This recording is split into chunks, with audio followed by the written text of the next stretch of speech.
Varicosity, ഞരമ്പ് തടിക്കുന്ന അവസ്ഥ, ഇന്ന് വളരെ കോമൺ ആയി കാണുന്ന ഒരു കണ്ടീഷനാണ്. പ്രസൂതിയിൽ നമ്മൾ ഏറ്റവും കൂടുതൽ ട്രീറ്റ്മെൻറ്റ് കൊടുക്കുന്ന ഒരു കണ്ടീഷനാണ്. നമുക്ക് നോക്കാം ഇതിൻ്റെ സിംറ്റംസ് എന്തൊക്കെയാണെന്ന്. കാല് വേദന, കാല് കടച്ചിൽ, അതായത് കാല് കഴയ്ക്കുന്ന ഒരവസ്ഥ, രാത്രി ഉറങ്ങാൻ പറ്റാത്തത്ര വേദന, ചൊറിച്ചിൽ, വെരിക്കോസ് അൾസർ, ഒട്ടും വിട്ടുമാറാത്ത വെരിക്കോസ് അൾസർ മുതലായവയാണ് സിംറ്റംസ്. ഇതിന് ഏറ്റവും പ്രധാനമായി നമ്മൾ ചെയ്യുന്ന ചികിത്സ ഉദ്വർത്തനം. ഉദ്വർത്തനം എന്ന് പറഞ്ഞാൽ ഔഷധ ചൂർണം എണ്ണയിൽ കുഴച്ചിട്ട് ബോഡി ഹെയർസിൻ്റെ ഓപ്പോസിറ്റ് ഡിറക്ഷനിൽ ഉരയ്ക്കുന്ന ഒരു ചികിത്സയാണ്. ഇത് വളരെ ഇഫക്റ്റീവായിട്ട് വെരിക്കോസിറ്റിയെ കൺട്രോൾ ചെയ്ത് നിർത്താവുന്ന ഒരു ചികിത്സാ സമ്പ്രദായമാണ്. ഈ ട്രീറ്റ്മെൻറ്റ് ചെയ്യുന്നത് കൊണ്ട് blood flow towards the heart നന്നായി കൂടുന്നു. അങ്ങനെ രക്തം കാലിൽ കെട്ടി നിൽക്കുന്നില്ല. അതുകൊണ്ട് തന്നെ ചൊറിച്ചിൽ, കാലിലെ കറുപ്പ് നിറം, ഉണങ്ങാത്ത വ്രണം മുതലായ കണ്ടീഷൻസ് ഒരിക്കലും ഉണ്ടാവുന്നില്ല. അപ്പോൾ നിങ്ങൾ വിചാരിക്കും ഇത് താൽക്കാലികമായൊരു ആശ്വാസമല്ലേ നമുക്ക് തരുന്നതെന്ന്. പക്ഷെ അങ്ങനെയല്ല.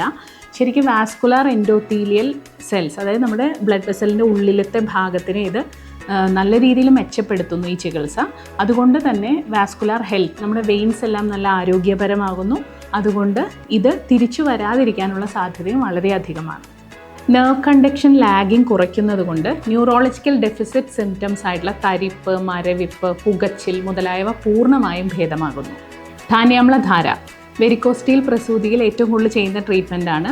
ധാന്യങ്ങൾ, നാരങ്ങ, മറ്റ് പച്ചമരുന്നുകളെല്ലാം ഇട്ട് പുളിപ്പിച്ച ഒരു ലിക്വിഡ് നിശ്ചിതമായ ഒരു സമയത്ത് നിശ്ചിത കാലയളവിൽ രോഗിയുടെ കാൽപാദത്തിലോ അൾസറുള്ള ഭാഗത്തോ നമ്മൾ ഒഴിച്ചു കൊടുക്കുന്നു.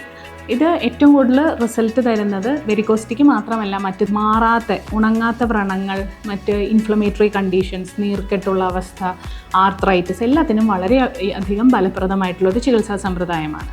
പിന്നെ CRP കൂടുതലുള്ള കണ്ടീഷൻസിൽ നമുക്കിപ്പോൾ ബാക്ടീരിയൽ ഇൻഫെക്ഷൻ, സെല്ലുലൈറ്റിസ് പോലത്തെ കണ്ടീഷൻസ് വരാം. ഇൻഫ്ലമേറ്ററി കണ്ടീഷൻസ് വെരിക്കോസ് അൾസറിൽ വരാം.